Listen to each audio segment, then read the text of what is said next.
Hi everyone, welcome to civils maestro. आज 15 अगस्त 2022 है। आज हमारा इंडिपेंडेंस डे है। So first of all happy independence day to everyone. So without delaying any further आज का news analysis start करते हैं। So the first news item जो आज हम डिस्कस करने जा रहे हैं वो है national intellectual property awareness mission के बारे में। सो NIPAM निपैम बोल सकते हैं इसको। सो ये जो मिशन है ये 8 दिसंबर 2021 में स्टार्ट किया गया था और उसने 31 जुलाई 2022 को जो भी उसके डेजिग्नेटेड टारगेट थे उनको कंप्लीट कर लिया है। एक्चुअल में टारगेट सेट किया गया था कि हमें 15 अगस्त 2022 से पहले टारगेट्स अचीव करने हैं, लेकिन टारगेट उसने पहले ही अचीव कर लिया है। अब टारगेट्स क्या क्या थे? टारगेट्स में उसने क्या अचीव किया है कि उसने 1 मिलियन स्टूडेंट्स को IP अवेयरनेस, इंटेलेक्चुअल प्रॉपर्टी के बारे में अवेयरनेस क्रिएट कर दी है। अब ये जो national intellectual property awareness mission है ये एक पैन इंडिया मिशन था। इंटेलेक्चुअल प्रॉपर्टी राइट्स के बारे में अप्रॉक्सीमेटली 1 मिलियन से ज़्यादा स्टूडेंट्स को एजुकेट करने के लिए इसका मेन एम ये था कि spirit of creativity and innovation को, कि क्रिएटिविटी और इनोवेशन इंक्रीज करना है स्टूडेंट्स में, 8th क्लास से 10th क्लास के स्टूडेंट्स में। और दूसरा पार्ट ये था कि जो कॉलेज और यूनिवर्सिटी के स्टूडेंट्स हैं उनको भी इंटेलेक्चुअली इंस्पायर करना है, इनोवेटिवली इंस्पायर करना है उनको। सो इसकी इम्प्लीमेंटेशन एजेंसी जो है, इम्प्लीमेंटिंग एजेंसी देख लेते हैं। Intellectual property office, the office of controller general of patents and design and trademarks, ये ministry of commerce and industry के अंडर एक ऑफिस है, ये इसकी इम्प्लीमेंटिंग एजेंसी है। उसके अलावा DPIIT आपने सुना होगा इसके बारे में, department for promotion of industry and internal trade, ये जो है ये नोडल डिपार्टमेंट है जो इसकी इम्प्लीमेंटेशन को ओवरसी करेगा, कोऑर्डिनेट करेगा इसको और गाइड करेगा। और फ्यूचर डेवलपमेंट IPR सेक्टर में जितनी भी होगी उसके लिए ये एक नोडल एजेंसी है। और ये जो डिपार्टमेंट है ये भी ministry of commerce and industry के अंडर है। तो टारगेट क्या क्या अचीव किए हैं? फर्स्ट ऑफ ऑल टारगेट जो अचीव किया है वो नंबर ऑफ पार्टिसिपेंट, कि जितने लोगों को ट्रेनिंग प्रोवाइड की है 1 मिलियन, दैट इज 10,05,272 स्टूडेंट्स को ट्रेनिंग प्रोवाइड की है। 3,662 इंस्टीट्यूशंस को कवर किया है। और जोग्राफिकली अगर देखें तो 28 स्टेट्स और 7 यूनियन टेरिटरीज में ये फीट अचीव की गई है। उसके अलावा क्या है इसके बारे में थोड़ा सा और डिटेल में देख लेते हैं कि national intellectual property awareness mission जो है ये 2 लेवल्स पे हुआ है, level A and level B, 2 grades में हुआ है। फर्स्ट में 9th to 12th क्लास के स्टूडेंट्स को टारगेट किया गया है और सेकंड लेवल में यूनिवर्सिटी और कॉलेज स्टूडेंट्स को टारगेट किया गया है। और इस प्रोग्राम को लॉन्च करने का मेन एम मैंने आपको बता ही दिया है, raising and stimulating the innovation and creativity, कि इनोवेशन और क्रिएटिविटी को इंक्रीज करना है और हमारी कल्चरल और इकोनॉमिक डेवलपमेंट, सोसाइटी की कल्चरल एंड इकोनॉमिक डेवलपमेंट में कंट्रीब्यूट करना है। और ये एक स्टेप होगा भारत को आत्मनिर्भर भारत बनाने में। इससे पहले बस एक छोटा सा पॉइंट देख लेते हैं कि इंटेलेक्चुअल प्रॉपर्टी राइट्स होते क्या हैं। हम बात कर रहे हैं IPR की। सो इंटेलेक्चुअल प्रॉपर्टी राइट्स जो होते हैं वो किसी पर्सन को दिए गए राइट्स होते हैं। सपोज करो कोई पर्सन अपने दिमाग से कोई एक नया आविष्कार करता है, नई खोज करता है, जैसे बोल सकते हैं हम उसको, कि नया एक एक्सपेरिमेंट करता है जो एक यूजफुल, सोसाइटी के लिए यूजफुल चीज़ है। तो वो जिस पर्सन ने उसको इजाद किया है, जिस पर्सन ने उस एक्सपेरिमेंट को कंडक्ट किया है, या फिर जिस पर्सन ने उस आइडिया के साथ, एक्सपेरिमेंट के साथ कम अप किया है, तो उस पर्सन को राइट दिया जाता है कि आप अपनी इंटेलेक्चुअल प्रॉपर्टी को बाकी लोगों की इन्फ्रिंजमेंट से बचा के रख सकते हो।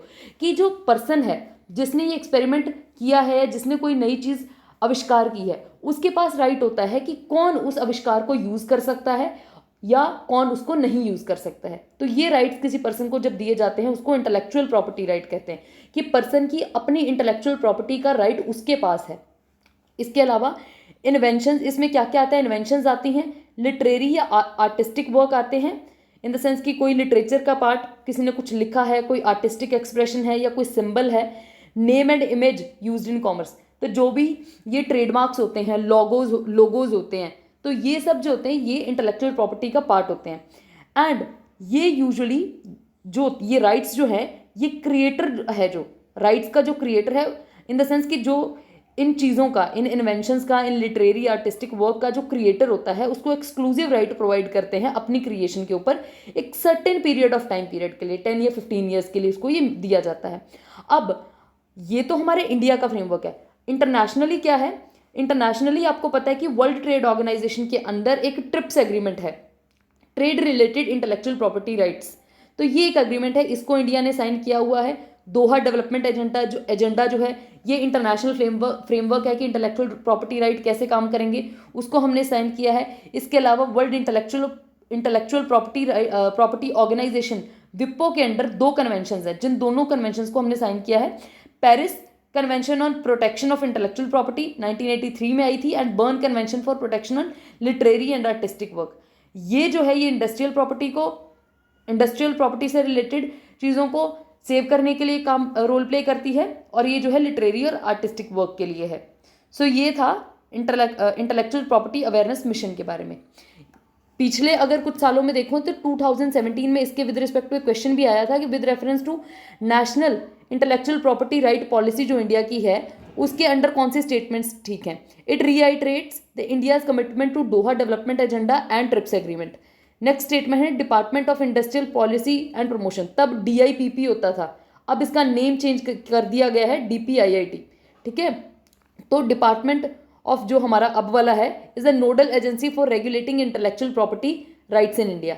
तो ये दोनों स्टेटमेंट्स आपने बतानी है। नेक्स्ट सेशन में हम इसको डिस्कस करेंगे क्वेश्चन, तब तक आप कमेंट सेक्शन में इसका आंसर बताओ। तो which of the following statement is correct, 1, 2 और बोथ और नन। तो ये UPSC का क्वेश्चन है, 2017 में पूछा गया था ये। नेक्स्ट न्यूज आइटम जो है ये global employment trend for youth report आई है। इंटरनेशनल लेबर ऑर्गेनाइजेशन ने एक रिपोर्ट निकाली है, global employment trend for youth report. So ये रिपोर्ट में आया है, मतलब ये रिपोर्ट पहले इसका नाम देख लेते हैं जो उसने रिलीज किया टोटल।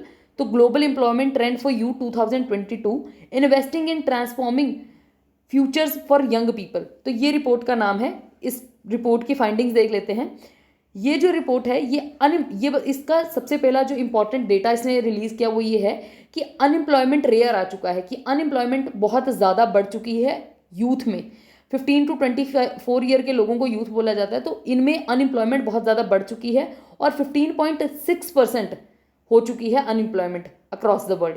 और ये अगर अडल्ट को और यूथ को कंपेयर करें तो यूथ में जो एम्प्लॉयमेंट है 3 टाइम्स ज़्यादा है एडल्ट के कंपैरिजन में।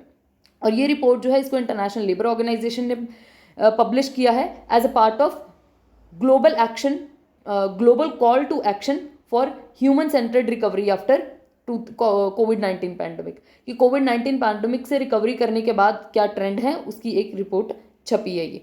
उसके बाद इसमें और क्या हाईलाइट्स हैं रिपोर्ट के, उसके बाद है जेंडर डिस्पैरिटी के बारे में इसके अंदर बोला गया है कि यंग वुमेन जो हैं, कि जो यंग वुमेन्स है, इससे पहले देख लेते हैं एम्प्लॉयमेंट टू पॉपुलेशन रेशियो होता क्या है। एम्प्लॉयमेंट टू पॉपुलेशन रेशियो होता है कि सपोज करो किसी भी एक ग्रुप की ये पॉपुलेशन है, मान लो कि वुमेन की ये पॉपुलेशन है, इस पॉपुलेशन में कितनी परसेंटेज ऑफ वुमेन जो है वो एम्प्लॉयड है, इसको बोलेंगे एम्प्लॉयमेंट टू पॉपुलेशन रेशियो। सो पूरी पॉपुलेशन के कंपैरिजन में सिर्फ इतनी वुमेन जो है ये एम्प्लॉयड हैं, तो ये एम्प्लॉयमेंट टू पॉपुलेशन रेशियो होगी। सो यंग वुमेन जो हैं उसमें बहुत ज़्यादा कम एम्प्लॉयमेंट टू पॉपुलेशन रेशियो है, कि टोटल जितनी यंग वुमेन है उसमें से बहुत कम यंग वुमेन जो है एम्प्लॉयड हैं। और अगर कंपेयर करें यंग मैन के साथ, उसको ये यंग वुमेन है, यंग मैन है, तो यंग मैन के साथ अगर कंपेयर करें तो यंग मैन 1.5 टाइम्स मतलब इसमें ज़्यादा एम्प्लॉयड हैं than young women. So young women जो हैं वो बहुत ज़्यादा हाइट साइड पे हैं। सो 2022 में 27.4% ऑफ यंग वुमेन जो हैं वो अनएम्प्लॉयड हैं, 27.4% of young women globally are projected to be in employment compare to 40.3% of. अगर मैन की बात करें तो यंग वुमेन में 40.3% एम्प्लॉयड है और यंग वुमेन उसके कंपैरिजन में सिर्फ 27.4% वुमेन जो हैं एम्प्लॉयड है।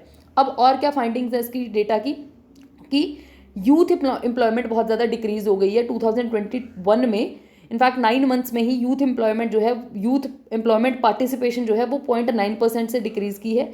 लो यंग फीमेल एम्प्लॉयमेंट है, ये तो हमने डिस्कस कर ही दिया है, ठीक है। उसके अलावा उसके बाद ऑनलाइन एजुकेशन के बारे में, कि जब कोविड-19 हुआ था तो एकदम से ऑनलाइन एजुकेशन का ट्रेंड चलने लग गई थी, तो अब बच्चों के पास रूरल एरियाज़ में, अर्बन एरियाज़ में बहुत सारे ऐसे, इंडिया क्योंकि एक डेवलपिंग कंट्री है तो वहाँ पे बहुत सारे लोग पुअर हैं और बहुत सारे लोग मोबाइल फ़ोन या ऐसा इंफ्रास्ट्रक्चर अफोर्ड नहीं कर पाते हैं।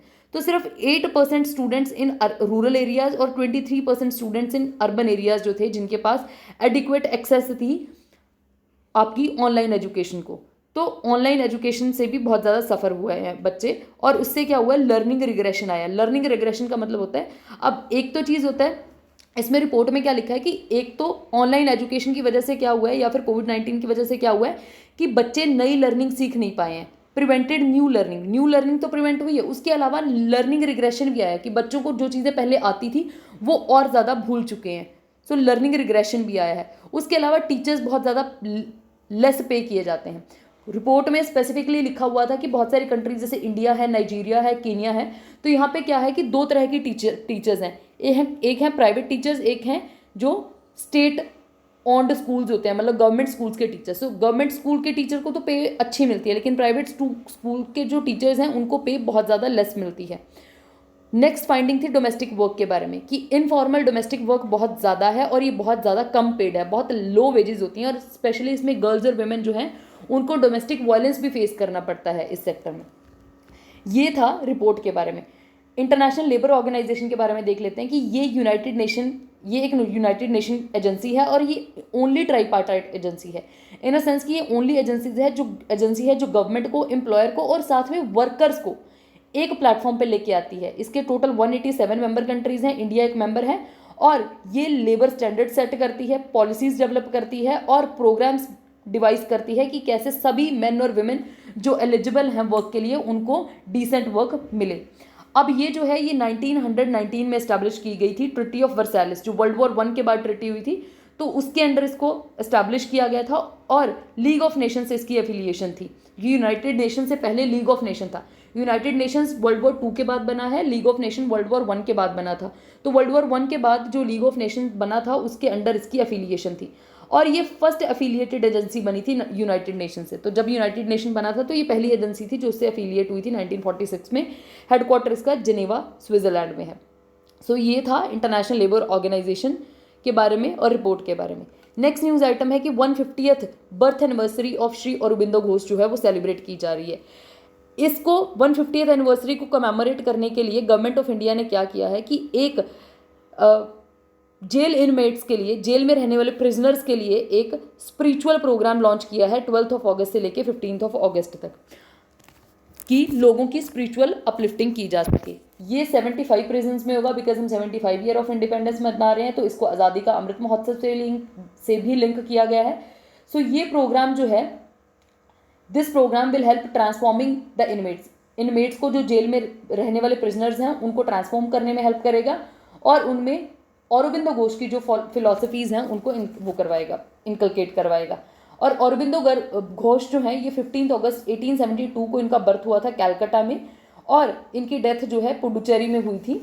उसके अलावा श्री अरबिंदो घोष जो थे वो इंडियन फिलोसोफर हैं, महर्षि थे, योगा गुरु थे, पोइट थे और इंडियन नेशनलिस्ट थे। ये वंदे मातरम जो नाम का न्यूज़पेपर था उसके एडिटर भी रहे हैं। उसके अलावा इन्होंने इंडियन मूवमेंट में पार्टिसिपेट किया है, इंडियन नेशनल मूवमेंट में, इंडियन इंडिपेंडेंस वाली मूवमेंट में पार्टिसिपेट किया है, और 1910 तक 1910 तक ही एक इन्फ्लुएंशियल लीडर माने जाते थे इंडियन इंडिपेंडेंस मूवमेंट के। उसके बाद ये जो थे ये एक स्पिरिचुअल रिफॉर्मर बन गए, और इन्होंने ह्यूमन प्रोग्रेस और स्पिरिचुअल इवोल्यूशन के बारे में बातें की। और पुडुचेरी में उसके बाद श्री अरबिंदो घोष जो थे उन्होंने एक आश्रम बनाया 1926 में। ये था श्री अरबिंदो घोष के बारे में। सो नेक्स्ट जो है न्यूज़ आइटम वो है IMD और गवर्नमेंट ऑफ जापान की एक पार्टनरशिप हुई है।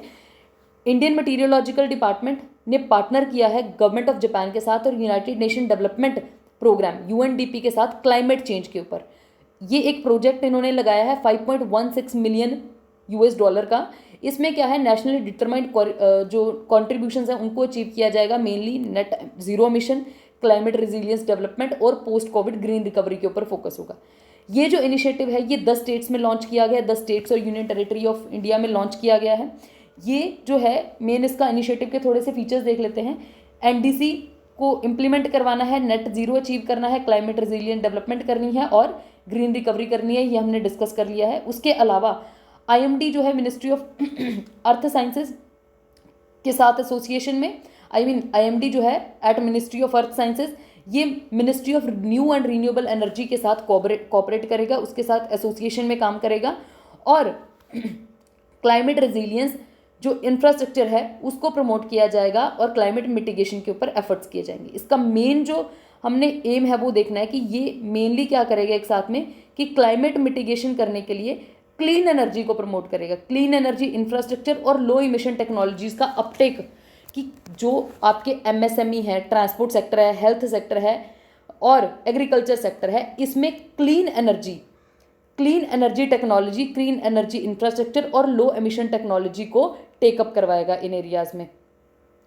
आईएमडी और यूएनडीपी के बारे में देख लेते हैं। आईएमडी जो है इंडियन मीटीरियोलॉजिकल डिपार्टमेंट जो है वो 1875 में इस्टेब्लिश किया गया था। ये मिनिस्ट्री ऑफ अर्थ साइंसेस की एक एजेंसी है, ठीक है। उसके अलावा ये प्रिंसिपल एजेंसी है जो मीटीरियोलॉजिकल ऑब्जर्वेशन, वेदर फोरकास्टिंग कि क्या सा वेदर रहेगा और सीस्मोलॉजी को जो है उसको मतलब इसको प्रिडिक्ट करती है।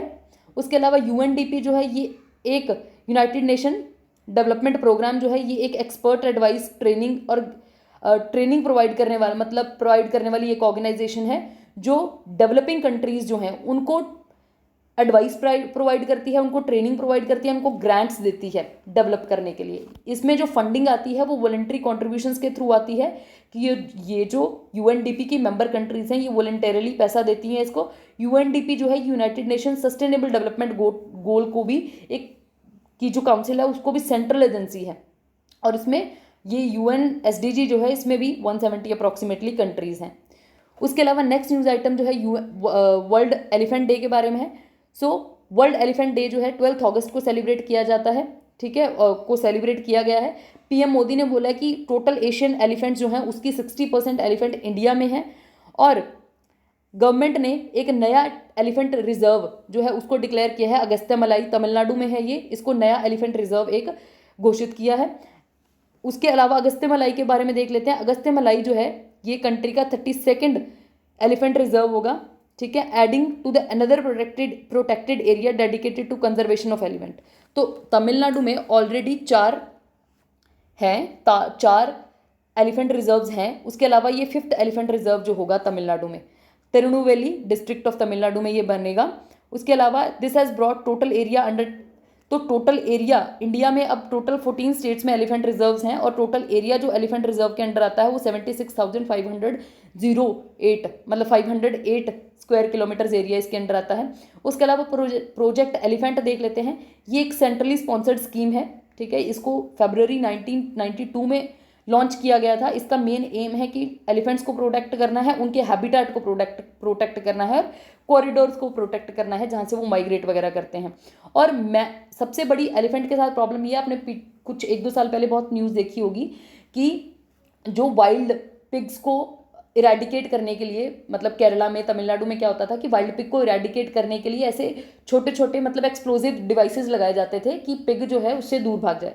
लेकिन क्या हुआ था कि एक प्रेग्नेंट एलिफेंट जो है उससे इंजर हो गई थी और उसकी डेथ हो गई थी, उसकी और उसके बच्चे की। तो मैन एनिमल कन्फ्लिक्ट जो है ये एक बहुत बड़ा इशू है, ठीक है, तो इसको एड्रेस करना इस प्रोजेक्ट का एक पार्ट है। वेलफेयर ऑफ कैप्टिव एलिफेंट, की जो कैप्टिव एलिफेंट्स हैं उनके वेलफेयर के लिए, और साथ में कि एलिफेंट को कोई भी हार्म ना हो। अब उनका टस्क जो है उसको लोग जो है उसको कमर्शियली यूज़ करते हैं, उसका कमर्शियल यूज़ होता है, तो जिसकी वजह से उनको बहुत नुकसान होता है एलिफेंट्स को। तो टस्क की वजह से एलिफेंट को कोई हार्म ना हो, ये भी इसका एक मोटिव है। लास्ट न्यूज़ आइटम जो है वो वर्ल्ड संस्कृत डे के बारे में है। सो वर्ल्ड संस्कृत डे अभी पीएम ने, मतलब अभी हमने सेलिब्रेट किया है, पीएम ने कॉन्ग्रेचुलेट किया है सबको उसके बारे में। अब वर्ल्ड संस्कृत डे जो है ना, इसको विश्व संस्कृत दिनम भी बोला जाता है, ठीक है, और ये जो है ये एक डे कमेमोरेट करता है revival and maintenance of Sanskrit, की संस्कृत का रिवाइवल करना है, उसकी मेंटेनेंस करनी है।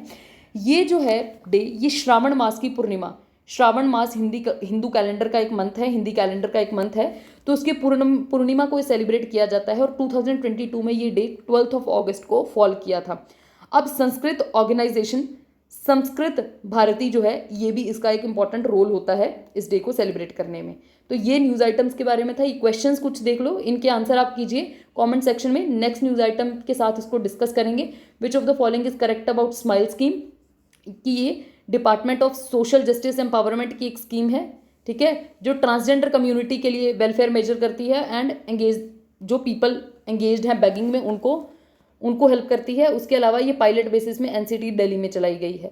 कौन सी स्टेटमेंट ठीक है ये आपको बताना है। नेक्स्ट जो है वो आपकी national intellectual property awareness mission के बारे में है कि एक पैन इंडिया मिशन है जो आईपी राइट्स के बारे में अवेयर करता है लोगों को, और 1 मिलियन स्टूडेंट टारगेट है इसका, और ये DPIIT ministry of heavy industry के अंडर आता है। लास्ट क्वेश्चन है आपका, consider the following statement about butterfly mines, जो आपको कल पढ़ाया गया था, I mean day before yesterday पढ़ाया गया था।